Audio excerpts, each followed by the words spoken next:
আমি আজকে লেবুর আচার বানালাম। হ্যালো, আসসালামু আলাইকুম। এই লেবুর আচারগুলো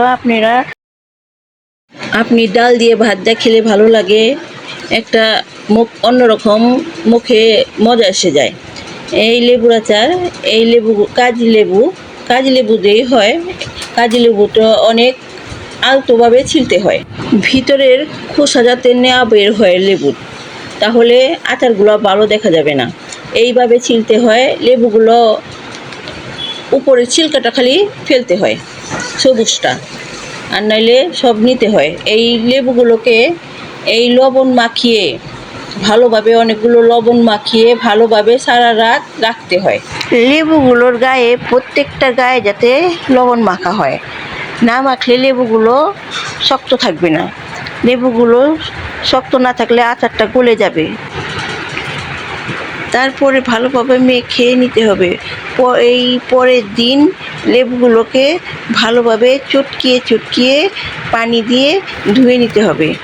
এই পানি দিয়ে ভালোভাবে পরিষ্কার করে, লবণ যাতে না থাকে, ধুয়ে নিতে হবে। লেবুগুলোকে পরিষ্কার করে ধুয়ে নিয়ে আমি একটা সাজির মাধ্যমে দিয়ে ওটিকে শুকাবো, যাতে পানি না থাকে। তারপর একটা পরিষ্কার পাত্র নিয়ে, কাচের বয়েম ছাড়া আচার ভালো হয় না, প্লাস্টিকের বয়েম অত ভালো হয় না। আমি 2টা কাচের বয়েম নিয়েছি, পরিষ্কারভাবে ধুয়ে নিয়েছি। ওটির মধ্যে আমি ভালোভাবে লেবুগুলো সাজিয়ে নিলাম, সুন্দর করে, যাতে লেবুগুলো ভালো দেখা যায়। ওইভাবে আমি সাজিয়ে লেবুগুলো রাখতেছি। তারপর আমার 2টা বয়েমেই লেবুগুলো ভরা হয়ে গেছে। তারপর আমি এই লেবুগুলোর মধ্যে আবার উপরে লবণ দিয়ে দিলাম। দোনোটা বয়েমে আমি লবণ দিয়ে দিলাম। দেবার পর আমি আবার চিনি দিয়ে দিব, কিছু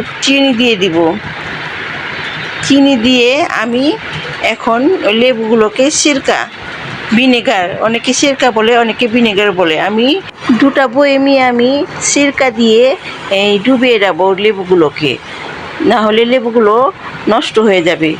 তারপর আমি রোদে এই আচারটা আমি প্রতিদিন রোদে দিব, যাতে লেবু আচারের কালারটা আসে। কালারটা না আসলে ভালো লাগবে না। লেবু কালারের আচার অনেক সুন্দর কালার। এটার জন্য আমি এই আচারগুলোকে ছাদে নিয়ে রেখে দিব আর রোদের জন্য। রোদ হলে কালারটা অনেক সুন্দর আসবে। আল্লাহ হাফেজ।